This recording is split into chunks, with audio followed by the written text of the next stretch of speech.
petits et grands, dominés et dominants, nous vivons dans un monde sans pitié.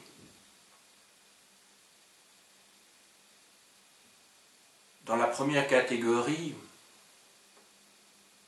une poignée d'individus soutenus par des intérêts puissants prétendent diriger à eux seuls le destin de l'ensemble de l'humanité. De l'autre côté, l'immense majorité de ceux qui travaillent sont exploités la plupart du temps, et de ceux qui, pour leur très grande majorité, sont aliénés à leur propre existence. Parmi ceux qui souffrent le plus sur cette planète, il y a ceux pour lesquels on a inventé une nouvelle catégorie, et quand je dis on, je parle des médias dominants et du pouvoir. Cette nouvelle catégorie, c'est celle des migrants, qui dorénavant ne sont plus des émigrés ou des immigrés, mais sous ce vocable neuf, sont des gens de nulle part. Des gens qui en sont réduits au statut, si on veut parler de statut, de non-être, voire de gibier. Hélas, nous en avons eu un exemple très récemment en Belgique, la semaine dernière, lorsqu'une petite fille kurde a été tuée par un policier belge dans le cadre d'une chasse à l'homme, peut-on dire, de gens qui transitaient, de migrants donc, ayant quitté leur pays d'origine, frappés, comme on le sait, par la guerre, et qui cherchaient à se rendre au Royaume-Uni.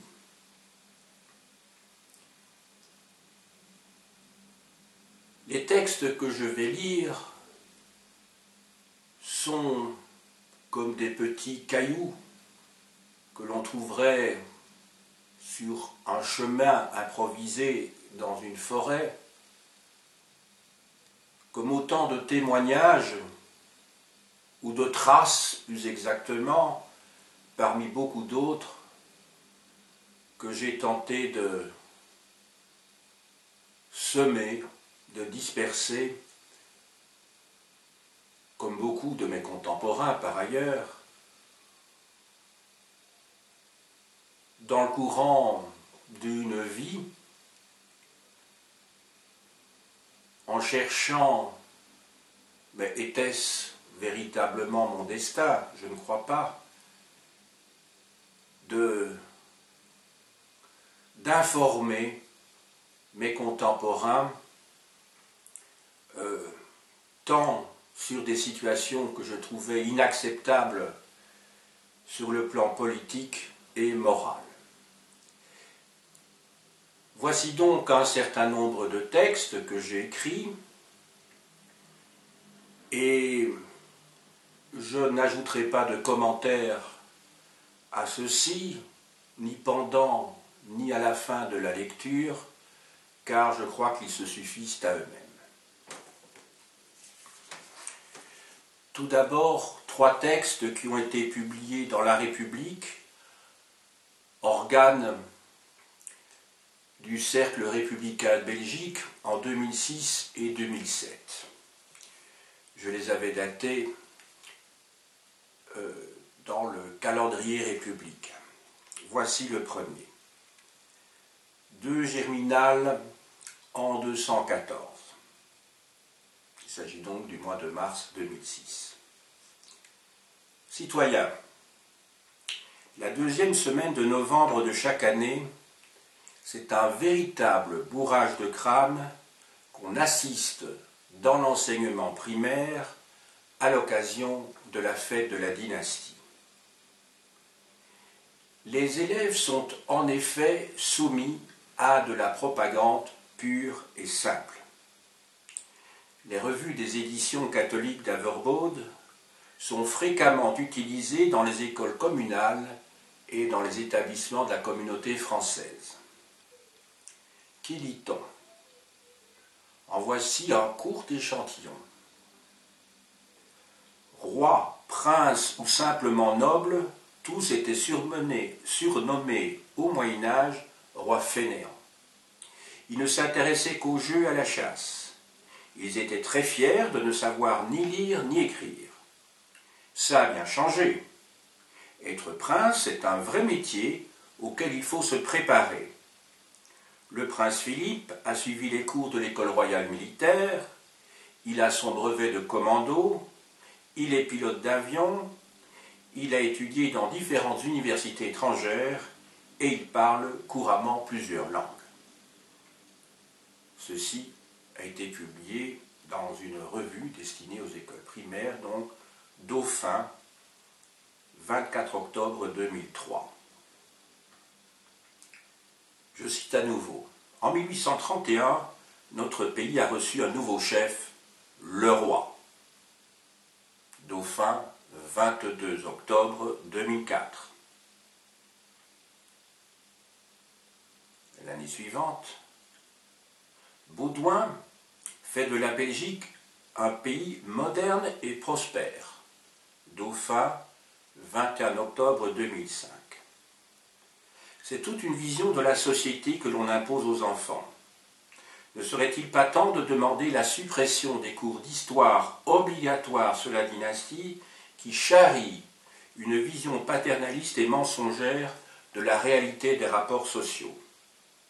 N'est-il pas temps d'interdire, sauf pour les critiquer, les publications d'Averbode dans l'enseignement public? Le rôle de l'école n'est-il pas d'émanciper les consciences? Un cours d'information sur la monarchie en tant qu'institution politique en Belgique, oui. Un cours de propagande sur les exploits d'une famille de la haute bourgeoisie laquenoise, non. Second article, toujours publié dans La République, le 20 Nivose en 215 de l'ère républicaine, autrement dit janvier 2007. Souvenir. Un conte de fées. Je suis tout petit, 4 ans peut-être. Une très vieille dame voilée de blanc, dont on ne peut distinguer les traits, assise dans une limousine noire. Elle salue de la main. Un sourire dans un masque, déformé par l'outrage du temps. C'était au début des années 60, sur l'esplanade du Cinquantenaire. La limousine d'Elisabeth de Wittelsbach suit la voiture de son petit-fils, un Saxe-Cobourg-Rigotta. Mon frère cadet était né un 15 avril, à quelques heures d'intervalle de l'héritier présomptif qui aujourd'hui est roi. Un peu plus tard, j'ai joué avec des soldats de plomb, la garde suisse du ci-devant Louis Capet et les soldats de l'an 2. À l'école, de part et d'autre du crucifix, Baudouin et Fabiola. L'ordre règne. On m'apprend que le roi n'a rien à dire en Belgique, mais on lui voue un culte. S'agit-il donc d'un saint?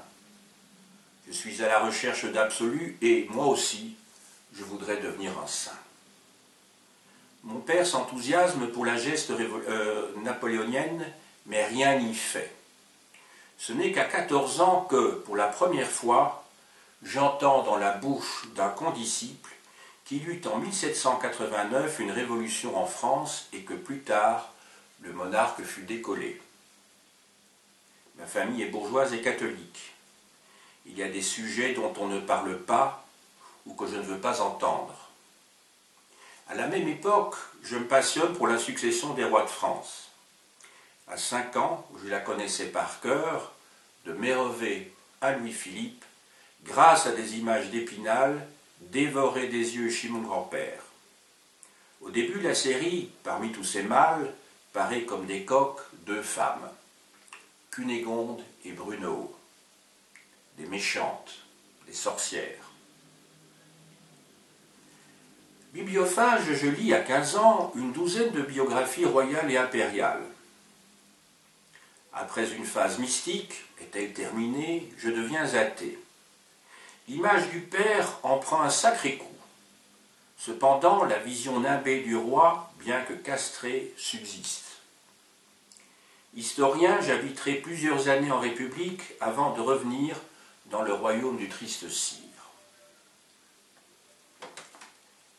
Un matin, je suis bouleversé en apprenant que le Saint a refusé de signer une loi votée par les représentants de la nation. Je téléphone au siège du parti, dont je suis alors membre, pour demander une prise de position ferme et l'abdication. On me prend pour un fou. 2 jours plus tard, lors d'une réunion publique, j'entends distinctement un ministre bruxellois souffler à son voisin que Split va tenir ses troupes. J'habite dans un quartier pauvre de la capitale. Une semaine durant, le stationnement des voitures est interdit dans la rue. Chaque jour, ce qui est extraordinaire, celle-ci est nettoyée par des autobalayeuses. Un microclimat fait tournoyer d'habitude sur le sol des papiers gras de mayonnaise provenant de la barrière. Un événement se prépare donc.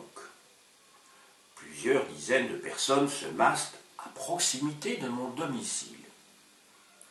Ce ne peut être pour m'applaudir lorsque je paraîtrai au balcon.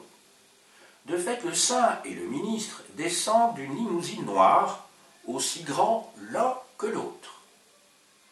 Ils entrent dans le resto du cœur qui jouxte mon immeuble et en ressortent une demi-heure plus tard.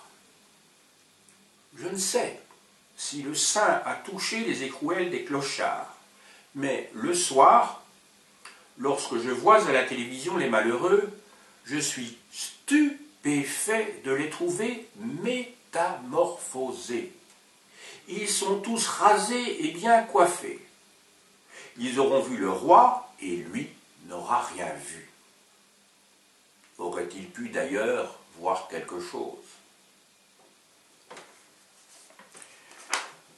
Lorsque je lis l'article 1er de la Déclaration des droits de l'homme et du citoyen devant mes classes, ma voix tremble et je dois retenir mes larmes. Mes étudiantes me regardent d'un air attendri. Je suis à la Constituante le 26 août. Dorénavant, la déclaration sera affichée dans mon local ainsi que dans mon cabinet de réflexion. Je parle ici de mon intercloset. Pour édifier mes filles. Elle avoisine les discours de Martin Luther King, I Have a Dream, et de Léon Gambetta. Ce qui constitue la vraie démocratie, ce n'est pas de reconnaître des égaux, mais d'en faire. Et un célèbre poème de Victor Hugo, Liberté, égalité, fraternité, rien à ajouter, rien à retrancher. La liberté, c'est le droit, l'égalité, c'est le fait, la fraternité, c'est le devoir. C'est du droit de tous les faibles que se compose le devoir de tous les forts. Fin de citation. Le 28 août 2005, j'écoute Nadia lors d'une commémoration de Julien Lahaut. Le mois suivant, j'adhère au Cercle républicain. Laïque, rationaliste, athée, anarchiste, militant syndical et républicain, longue et sans doute absurde déclinaison d'identité qui repose pourtant toutes sur les mêmes principes. Refus de l'argument d'autorité, lutte contre le pouvoir, égalité de tous. Conditions nécessaires au progrès social, intellectuel et moral de l'humanité. Me raconterai-je un nouveau conte de fées?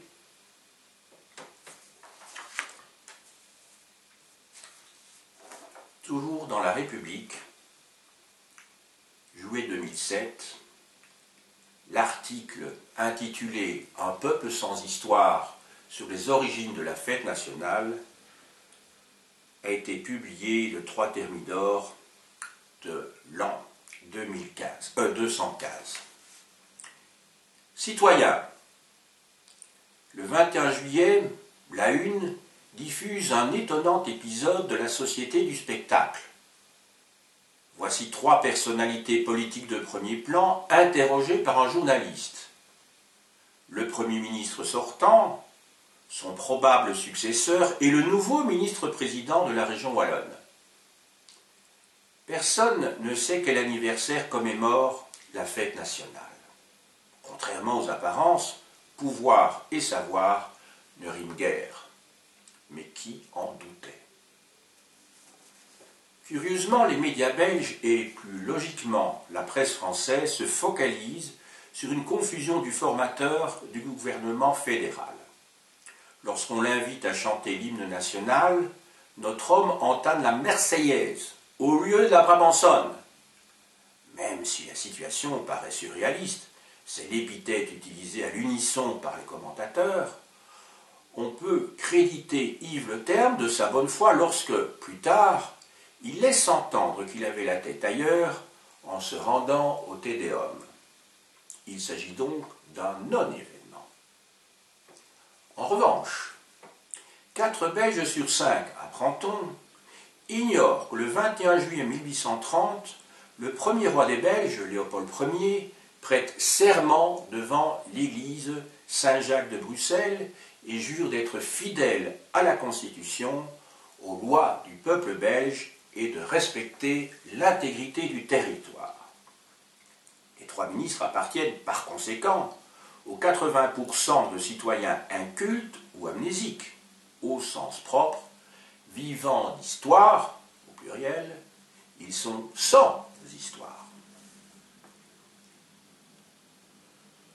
Quel est donc l'acte fondateur qui justifie la fête de la nation?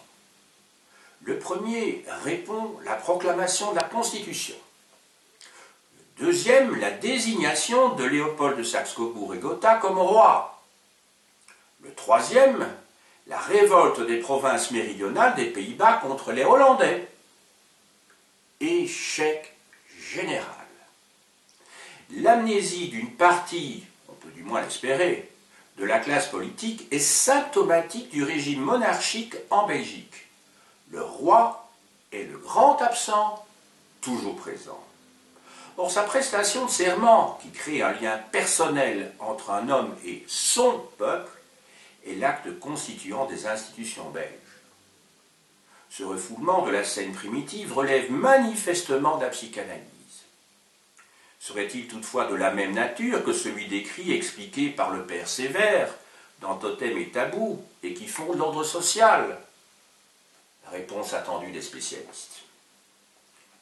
Si des leaders de 3 grandes formations politiques belges, libérales, chrétiennes et socialistes, méconnaissent à ce point le passé de leur propre pays, les quidam peuvent légitimement s'interroger sur l'intérêt et les méthodes du cours d'histoire.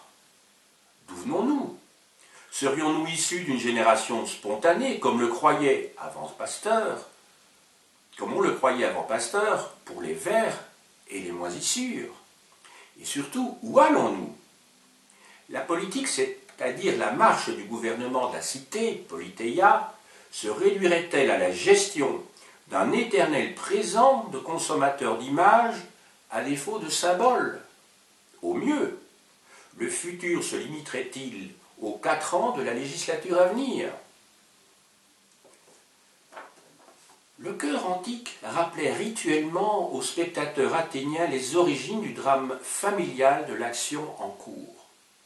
Faut-il se joindre aux pleureuses ou considérer l'épisode du samedi 21 comme une farce belge, tragicomique, à la Klaus ou à la Gelderode? À force de rire, on pourrait en mourir. Le piquant d'affaire, c'est que le formateur du gouvernement ne parvient pas à résoudre, dans les âpres négociations qu'il a entamées, le problème Brabançon, scission de l'arrondissement de Bruxelles à Vilvoorde, qui ressemble de plus en plus à l'impossible équation bosniaque. L'oubli de l'hymne, Brabançon, précisément, jouerait le rôle de la lettre volée, chère à Jacques Lacan. Actes manqués, trous noirs, romans familiaux, quand l'inconscience se mêle de politique. Ignorance, fantaisie et désinvolture, quand la politique se mêle de culture. N'est-il pas temps de rappeler à nos gouvernants que la République est une association politique fondée sur la libre et consciente adhésion des personnes à un idéal partagé? Mais qu'y a-t-il à partager dans leur tête, sinon des compétences territoriales dans une capitale où les membres de plus en plus nombreux d'une famille modèle de Laken sont censés pouvoir, dès leur plus jeune âge, pisser dans les deux langues en attendant d'être immortalisés par un nouveau Goya.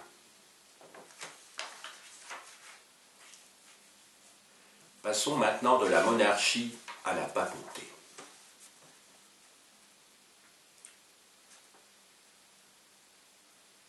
J'avais donné à l'article que l'on va entendre le titre « Le pape Jean-Paul II, défenseur des droits de l'homme, réalité ou légende ».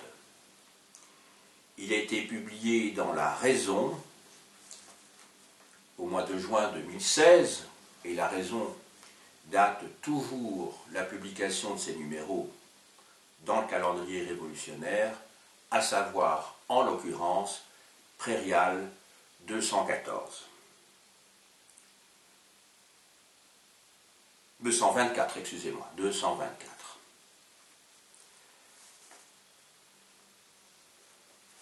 À partir de 1978, Karol Wojtyła, alias Jean-Paul II, est élevé dans les médias au statut de défenseur des droits de l'homme.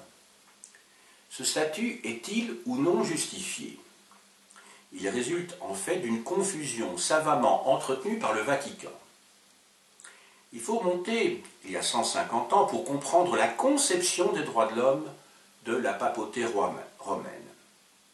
En 1864, Mastai Ferretti, alias Pie IX, publie en annexe de son encyclique Canta Cura un syllabus des erreurs modernes. Celui-ci reprend, en les amplifiant, des thèses qu'avait énoncées son prédécesseur Capellari, alias Grégoire XVI, dans Mirarivos en 1832. Dans cette encyclique, Capellari condamnait, je cite, « ce délire qu'on doit procurer et garantir à chacun la liberté de conscience que l'on prépare, par la liberté d'opinion, la liberté la plus funeste, étant la liberté de la presse et de l'édition. » Fin de citation. En 2005 sort la traduction française de Jean-Paul II sous le titre « Mémoire et identité ». Conversation au passage entre les deux millénaires, donc de Karol Wojtyła. Le pontife romain y explique, je cite, que les idéologies du mal sont profondément enracinées dans l'histoire de la pensée philosophique européenne, à savoir dans les Lumières. Je donne les références, donc c'est un ouvrage qui, en traduction française, a été publié à Paris chez Flammarion, et le passage que je viens de vous lire se trouve aux pages 19-20. En fait, la faute en revient à Descartes qui avait, un siècle plus tôt, abandonné la philosophie de Thomas d'Aquin, c'est-à-dire la philosophie de l'être. Désormais, le sujet pensant devenait premier et Dieu, je cite, un contenu de la conscience humaine. Fin de citation, pages 21 et 22. Je cite à nouveau, créateur de sa propre histoire et de sa propre civilisation, l'homme pouvait décider de ce qui est bon et mauvais. Fin de citation, d'où la mise en œuvre de l'idéologie nazie, d'où aussi l'avortement et les unions homosexuelles. Cette idéologie du mal, je cite à nouveau, tente d'exploiter contre l'homme les droits de l'homme. Tous ces extraits que je viens de lire sont tirés cette fois des pages 23 à 25. La liberté de penser et de choisir serait donc à l'origine du mal. En fait, comme ses prédécesseurs, Karol Wojtyła fut un pape normatif. Mais il comprit le rôle essentiel des médias dans le monde moderne pour forger les consciences. S'il a dénoncé le totalitarisme des régimes communistes, ce fut d'abord parce que la liberté de l'Église y était entravée et que l'idéologie marxiste lui apparaissait comme intrinsèquement perverse. Ce ne fut pas pour défendre les droits de l'homme en tant que tel, mais comme créature de Dieu. Dans une instruction de la Congrégation par la doctrine de la foi, qui est héritière de l'Inquisition romaine, approuvée par Karol Wojtyła et publiée le 26 juin 1990, son préfet, le cardinal Józef Ratzinger, le futur pape Benoît XVI, précisait que si, je cite, « le respect du droit à la liberté religieuse est le fondement du respect de l'ensemble des droits de l'homme, on ne peut pourtant faire appel à ces droits de l'homme pour s'opposer aux interventions du magistère. Ce serait admettre le principe du libre examen incompatible avec l'économie de la révélation. » Fin de citation. D'ailleurs, oui, ce que je viens de vous lire a été publié donc dans Le Monde du 28 juin 1990.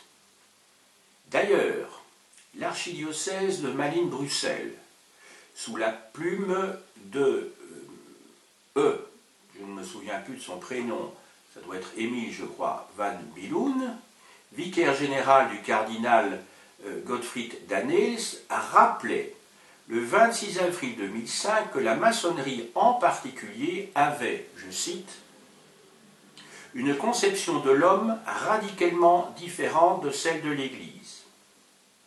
Pour celle-là, l'homme est fondamentalement bon en marche vers une harmonie universelle, ce qui le ferme à l'idée même d'un salut proposé à sa liberté par Dieu.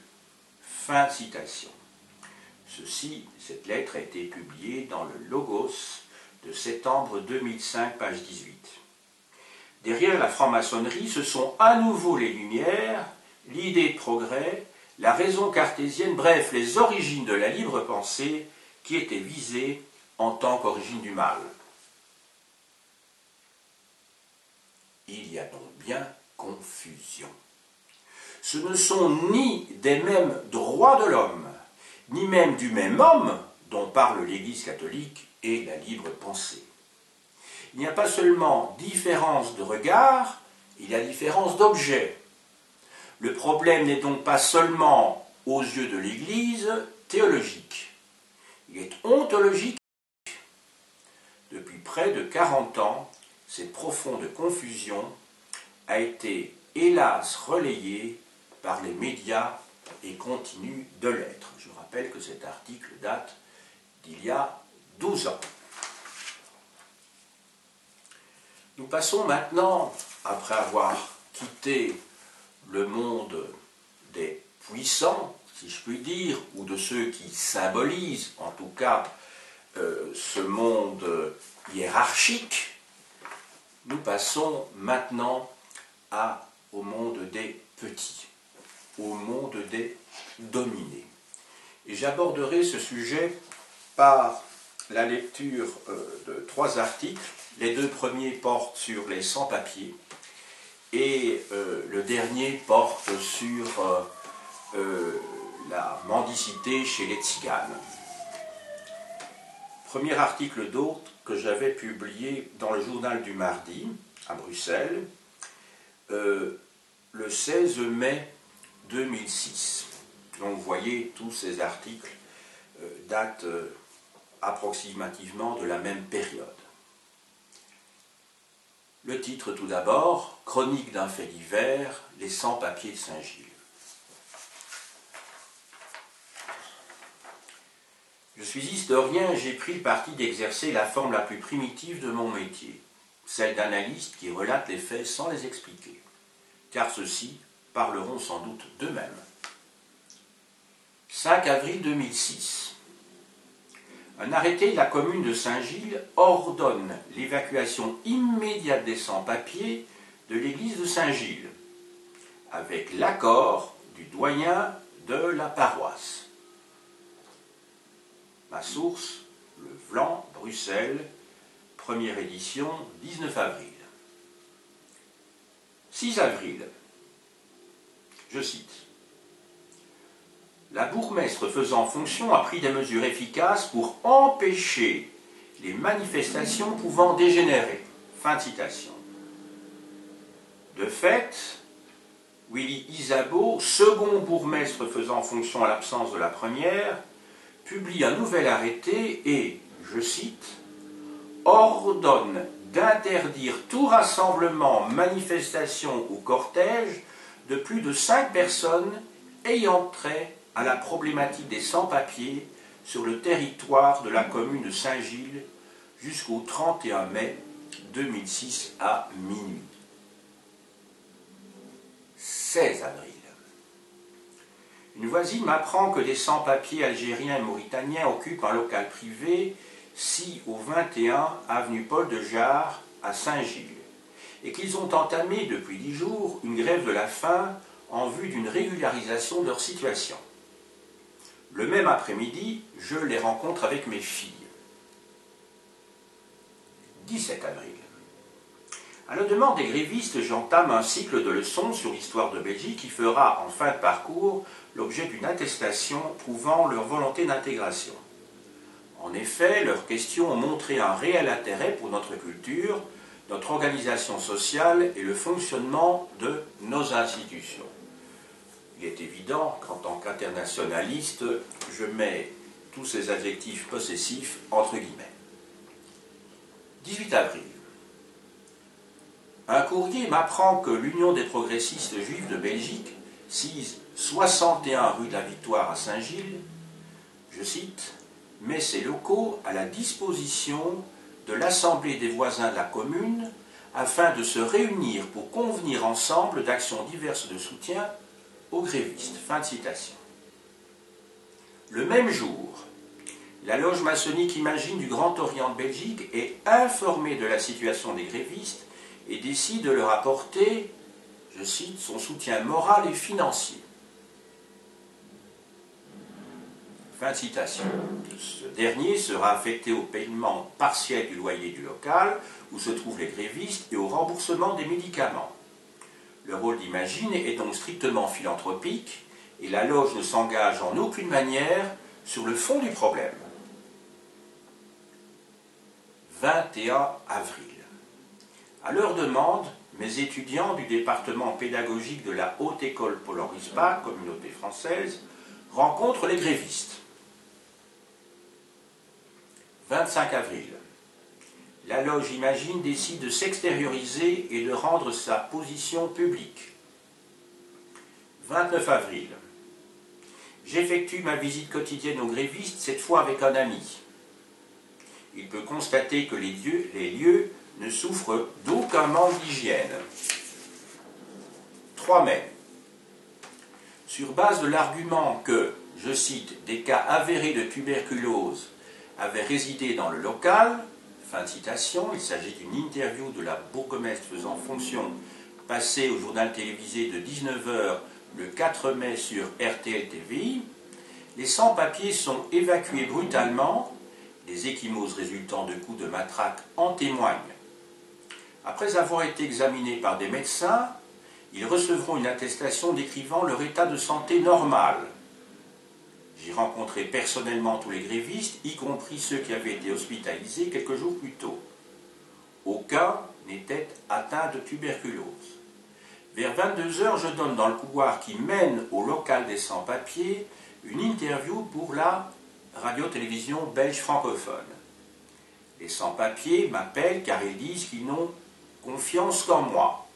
Je rentre sans difficulté dans le local ayant exprimé au commissaire de police ma volonté, à la demande des futures victimes de violences, d'être présent, je me vois opposer un refus et, après avoir réitéré ma demande d'être témoin des événements qui allaient suivre, je suis brutalement arrêté, menotté, comme l'attestent les journaux télévisés de RTL TVI à 19 h et la radio-télévision belge francophone à 19 h 30 du jeudi 4 mai, et mis au cachot pendant une partie de la nuit au commissariat de la rue Antoine Bréard à Saint-Gilles. Au moment d'être menotté, j'entends un policier m'invectiver. « Qu'est-ce que tu as à t'occuper de ces Arabes ?» 4 mai. Les sans-papiers sont revenus dans leur local avant d'être à nouveau expulsés. Pour la deuxième fois, je donne une interview à la télévision, en RTBF, en reprenant les propos de la veille. Aucune des interviews ne passera à la télévision. En revanche, on entendra une témoin de Jéhovah favorable à l'expulsion pour raison de santé. L'après-midi, je visite avec mes élèves le fort de Brendonck, un ancien camp de concentration. Depuis, Abdelkader, Jamel, Faudel, tous mes amis et mes frères errent dans les rues de Saint-Gilles pour trouver un logement du soir.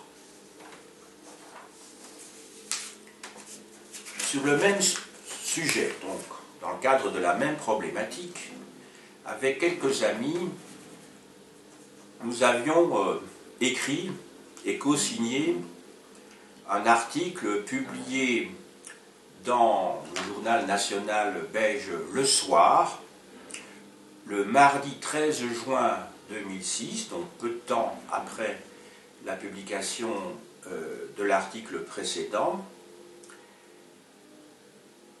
Cet article avait été signé par une quarantaine d'amis et d'amis. Cet article s'intitule « Pour un comité de francs-maçons, avec ou sans papier, nous sommes tous des immigrés ». Des hommes, des femmes et des enfants ont choisi la Belgique comme terre d'accueil et sont privés de liberté ou rejetés dans la clandestinité. Ils ne sont coupables d'aucun délit. Ils ne sont pas dangereux, ils sont en danger et leur situation est dramatique. Des membres de diverses loges maçonniques belges du droit humain, de la Grande Loge de Belgique, de la Grande Loge féminine de Belgique et du Grand Orient de Belgique, manifestent à titre individuel leur profonde inquiétude. Nous sommes des francs-maçons ou francs-maçonnes qui se posent des questions fondamentales tant face aux replis identitaires xénophobes qui sont à l'origine de la politique belge d'immigration que face aux situations injustes, absurdes, inhumaines et, dans le meilleur des cas, kafkaïennes que cette politique entraîne pour leurs victimes. Cette politique est contraire aux principes éthiques et humanistes à portée universelle auxquels les maçons adhèrent lors de leur entrée en loge. L'Europe semble oublier l'héritage des Lumières et la Déclaration universelle des droits de l'homme. La Belgique semble renier les principes de liberté de sa Constitution de 1831. Pourtant, celle-ci a, en son temps, servi de modèle à de nombreuses nations en train de naître. À côté de nombreux anonymes qui ont contribué à sa richesse sociale, économique et culturelle, la Belgique compte parmi ses célébrités des descendants d'immigrés. Il y a Prigogine, Gionorge, Anne Morelli, Salvatore Adamo, Bruno Castellucci et les Saxe-Cobourg. Et faut-il le rappeler, nous sommes tous, quelle que soit notre nationalité et notre culture actuelle, des immigrés issus de l'Est de l'Afrique, berceau de l'humanité. Au fil des temps, les hommes ont établi, souvent à la suite de conflits, des frontières fixant arbitrairement les territoires des États-nations. Ultérieurement, ils ont fait de l'Union européenne une forteresse. À l'intérieur de ces murs errent un nombre d'illégaux en quête d'adoption et de dignité. Beaucoup en emploient une vie de famille. Le drame provient de la clandestinité et de l'extrême précarité dans lesquelles nous les maintenons. Par sa politique arbitraire de régularisation, la Belgique se rend complice des négriers et des logeurs qui les exploitent, favorise le développement de réseaux de trafic d'êtres humains, ignore ses responsabilités historiques et économiques. De plus, la politique d'asile, consacrée par des conventions internationales, a pour effet, dans son application abusivement restrictive, de renvoyer dans leur pays d'origine, en prison voire à la mort, des ressortissants de pays dictatoriaux et de ne pas protéger des hommes et des femmes de situations épouvantables qu'ils ont cru pouvoir fuir. Par conséquent, nous demandons que les conditions de leur accueil et de leur séjour en Belgique soient humanisées et qu'il soit mis fin à la relégation humiliante d'hommes, de femmes et d'enfants dans des centres fermés, à la clandestinité ou à une attente à l'issue indéterminée. Nous attendons des pouvoirs politiques, la régularisation de la situation administrative des sans-papiers, sur la base de critères clairs et humanistes, qui ne laissent pas de place à l'arbitraire, aux préjugés. Notre espoir se fonde sur l'action de ceux et celles qui, parmi les sénateurs, les députés et les responsables de médias, s'efforcent d'œuvrer au progrès de l'humanité. Je rappelle que cet article a été publié en juin 2006, c'est-à-dire précisément, voici 12 ans, nous sommes en mai 2018, et les choses n'ont fait que s'aggraver. Un tout dernier article maintenant, qui est lié à la problématique précédente, mais qui cible un groupe dont on parle très peu et qui mérite toute notre considération. J'avais publié cet article voici un peu moins de 2 ans. Une bouteille sur l'océan, histoire de Samantha. Mercredi 24 août 2016.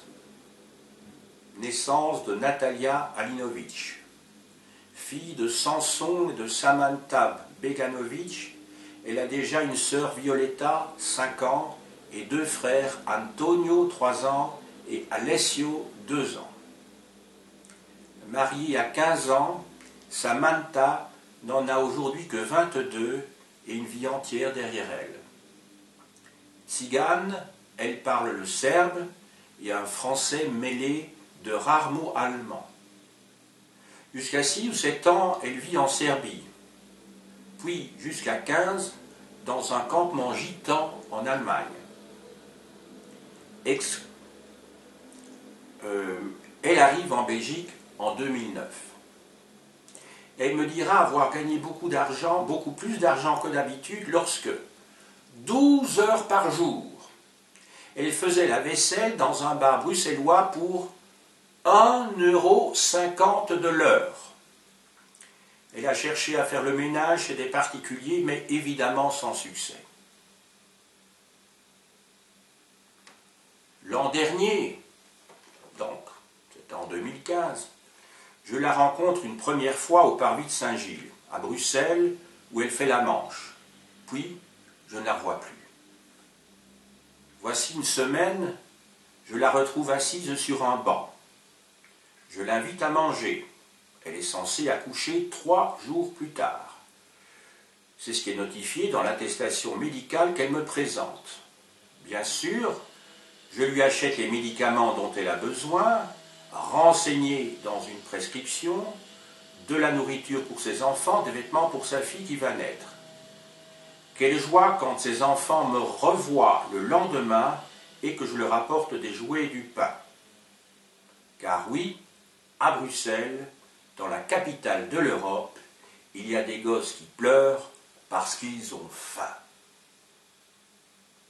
Dans un magasin où je les accompagne, son petit Alessio est accusé d'avoir volé une boisson que je venais de lui offrir par une caissière portant une grande croix sur la poitrine. Faut-il relire les bijoux de la Castafiore? Analphabète, Samantha ne peut ni lire les plaques de rue, ni les noms des stations de métro. Elle ignore le nom et l'adresse du centre social où elle est hébergée. Même problème pour la chronologie. Elle ne sait pas la date de sa naissance que je découvre sur un document officiel qu'elle me montre. Elle connaît le millésime de l'année en cours et les 7 jours de la semaine, sans pouvoir les dater, mais pas les mois. Elle ne possède pas de montre. Intellectuellement, tout cela est perturbant pour un professeur d'histoire, mais humainement beaucoup moins que sa misère matérielle. Avant-hier, je suis parvenu à identifier et à joindre le SAMU social où elle dort et l'hôpital où elle a accouché. Je me rends à la maternité, la maman qui m'appelle papa et sa petite Natalia se portent bien. Je viens de terminer la lecture d'Eldorado de Laurent Godet et la préparation d'un cours sur la pauvreté à Dublin au début du XXe siècle. Quand ce que vous étudiez jadis et ailleurs éclate comme une bombe ici et maintenant, vous n'en sortez pas indemne. Il y a 10 ans, j'ai logé pendant 6 mois un sans-papier algérien, Smaïl Amrani, qui sortait d'une grève de la faim et qui est devenu mon ami. Je me sens impuissant devant ce qu'il a vécu alors et vit aujourd'hui, un drame. Cette fois, le choc est encore plus rude. Heureusement, je peux compter sur l'aide matérielle et financière de généreux amis et d'une association qui m'accorde un subside ponctuel, mais je dois encore récolter les 125 € qui permettront à Samantha d'obtenir une carte de séjour en Belgique. Par bonheur, la réponse de l'autorité est positive depuis le 11 août et de bénéficier de l'aide d'un centre public d'action sociale communale.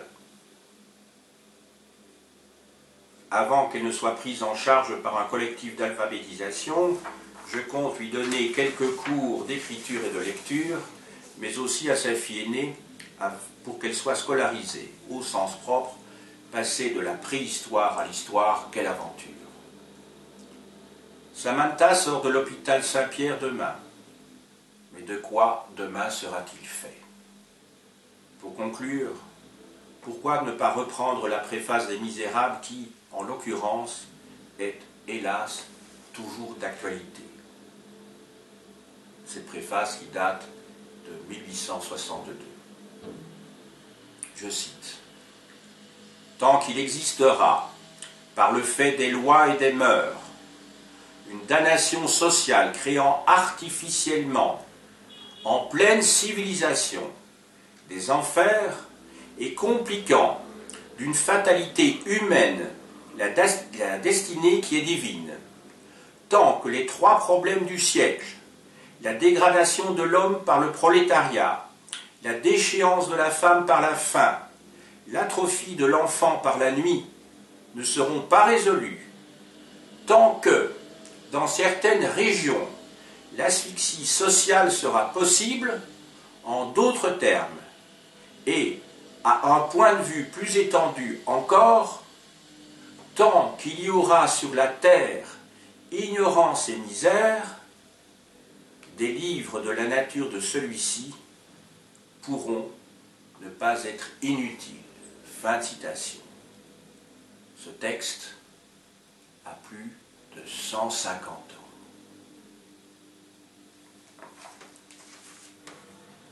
J'ai dit.